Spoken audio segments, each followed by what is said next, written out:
Right on red cockerel. See those wing markings, the black there? That's almost perfect. And when it comes to this side, they're on the opposite way. That's what you got to have. And good dark colour under there.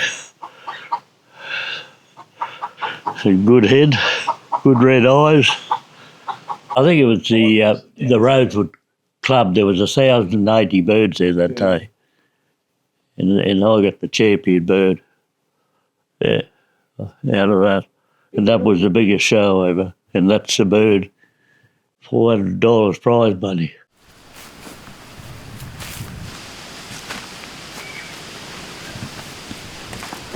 Vivian, how are you? Hey, Colin, how are you? Steady. Steady? Every Thursday morning at 5 o'clock I ring Viv. Some mornings it takes him a while to answer because he can't find the phone. Takes it to bed with him, so... I get out early and I put the phone in under the cover and I lose it. I tell him, if he rings me while I'm in my office, he'll get me. And that's my office. 5 o'clock every Thursday morning on the dot. And that's been going on for years. More fun in chooks, I think. Huh? More fun in chooks. Yes. You can eat your chooks, you can't eat your cat.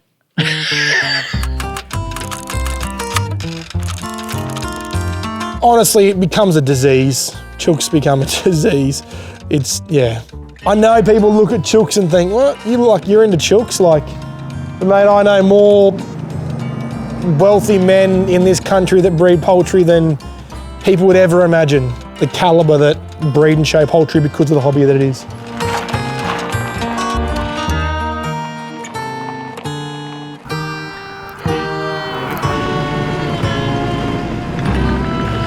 They're not stupid. People often think that they are, and some of them are crazy, there's no doubt about that. And some of the people who keep them are crazy as well. But there is an interaction. Not maybe as much as a dog. They do get to know you. And from what I've been told, they can recognise 100 faces. Did my numbers yesterday. There's about 35 pairs of chooks getting mated this year. And again, that'll breed me another 300 to 400 chickens again. My bore water has E. coli in it, so I've got to treat it with a disinfectant so the chooks don't get crook. I used to not worry about it and it didn't really bother them, but when you're trying to improve every 1%, it kind of makes a little bit of a difference. The hardest time of the year is breeding season. Every morning is soft tucker. I heat feed up for them. They get warm, milk and pellets and bread and lucid every morning. This time of year, it's all about making everything as fit as you can and as hard as you can. So whatever feed I give them now, I want to make sure everyone's eating it before they get fed again. The hard feather are more all our game fowl. Soft feather breeds have a lot softer plumage and undercat. We don't have any game fowl that have a lot of excessive feather. If you pick that bird up, there's a lot of feather there. 50% of their image is nearly feather. Where you pick a modern up, 85% of what you pick up is body and muscle. He wants to fight you. If I opened that pen, he would eat you. These three are three direct full brothers, and he's the only aggressive one. As exhibitionists, we don't really want to breed it because, we don't want him attacking judges or anything like that. This breed, its claim to fame is this is the fighting breed. How can you tell the difference between them all? Oh, mate, when you've grown up around animals as long as I can tell you just about every single chook in that pen, how it was bred and what's different about it. When you see them every day, twice a day, it's not hard to know who's who in the zoo. That was he flowered, and once they flower, they die. Oh, do they? Your brown roosters come along now. A lot of people read books, and Viv's never read a book on budgies or anything. He said you learn by your mistakes. You don't do it again. Learn the hard way. If that doesn't cross, well, you don't do it again. Just do something else. You do something wrong one year and it'll take you 2 years to get back to where you were. Yeah, that's right. Yeah. They all try and give you advice. I said, I listen to everybody and then I do things what I want to do. If I think there's something there that might help, I'd use it. And one thing I learned when you starting out, you act dumb. Don't make out you know everything, you'll get nowhere.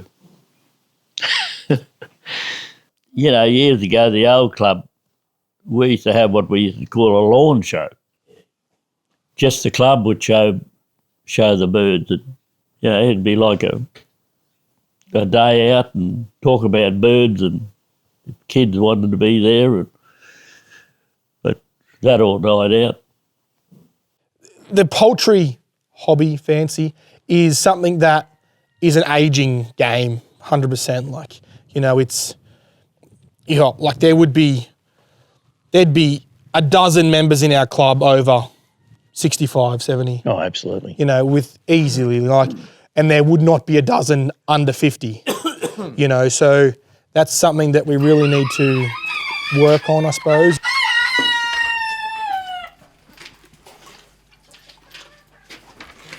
Fowls being clean at a show are a massive thing. You know, to me it goes a long way. So we start with the bottom of their feet and make them basically as wide as they can be. You know, so this basically no dirt. Clean their spurs off. I start on the front of his legs with a toothbrush. You can get, I use a bit of degreaser. And you get it underneath their scales. And it just breaks up a bit of that dirt. Some people use hot water, some people use cold water, some people soak them, just like cleaning under a fingernail. But we've got bloody lots of them on each leg. So see how they got sort of a bit of a mohawk of short little feathers there? We just trim them down, just like trimming your eyebrows, so they're not too bushy, and it just ends up being sort of a nice little eyebrow. There's not much more you would do to this chook to get him ready for a show, really. Again, a lot of the soft feather breeds that are white and stuff, people wash them. I don't really wash any chooks, just because it's, yeah, I don't have the patience or the time to wash chooks. Then you gotta dry them and stuff, so you won't see a stain on this chook. No one in Australia would wash this chook. Like, but yeah, that's pretty much him ready for a show. We have an annual show. We have 2 a year, the Ag Show and our Poultry Club show. Judges don't exactly get paid to do the judging job.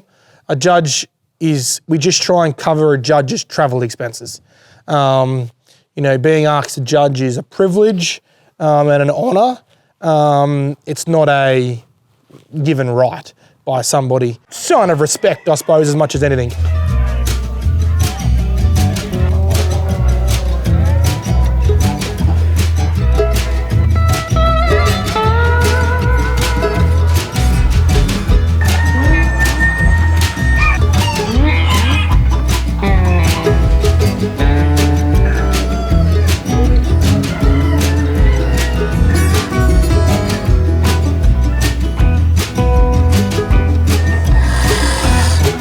There is a book that we recommend that every new person should own, and that's what we show and judge to under Australian conditions pretty much. So a good judge will be well reversed in the standard. But again, also everyone's interpretation of the standard again is a different thing. John's interpretation of something and my interpretation of something could be, there is a variance. Says short tail, says long tail. What is short? What is long? You know, and all we can sort of go off is just knowledge from the past hundreds of years, I suppose, of poultry. Every breed has a type situation. With these ones, I'm looking for size, I'm looking for the angle of their body, and all feathered legs, size. These are supposed to be massive birds. We generally give first, second, third in most classes. We then give a champion of each breed and colour class as well. There's 4 main sections in land fowl, as in this soft feather, large, and soft for the Bantam, hard for the large and hard for the Bantam. So of the champion waterfowl and the soft feather and hard for the large and Bantams, we then we pick a champion and reserve champion, grand champion birder show and reserve champion birder show. That's a chook.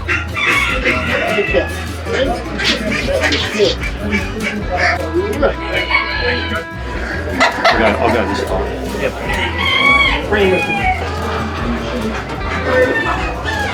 Flat wing. That's got a ridge on it. All right. Thank you very much. Thank you very much. Well done.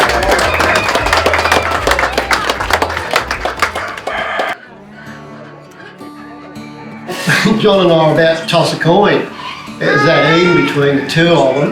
The only thing I said, the Langy had a couple of feathers that were broken on its toes, but apart from that, they were equal and sort of all the way through. Thanks to the club, you put on a lovely day and go for it, and hope you have the best in the future. Thank you. Thank you. The judge's decision on the day is final. Yes. Whether we hate it, we don't hate it, right? At the end of the day, again, we show our chooks, yes, we show our chooks to win, but we show to have a good day as well, you know, with mates as well, more than anything. Don't get me wrong, winning's nice, but having a good day as well and talking chooks with mates is, I think that's where it's really at. I've got a little bit of, more than just a little bit of Alzheimer's happening. And I might go up into the yard and I might think, where the hell was I? But the chooks hold me back because they're my mates. That gives me another out, rather than sitting in a chair, watching blooming television or on the Google box. Crazy chooks. Yeah. You know, you meet all different people and all different breeds of chooks. And, you know, it's for the friendship thing. I think a lot of it is. You know, whether you win or lose. You know, you meet people you haven't seen for a while, it's friendship. Nearly every Saturday or Sunday, nearly every weekend there was a show. Work together all week and go to shows on Saturday. Never had a bad word. I often could have told him off, but I didn't like to. You know.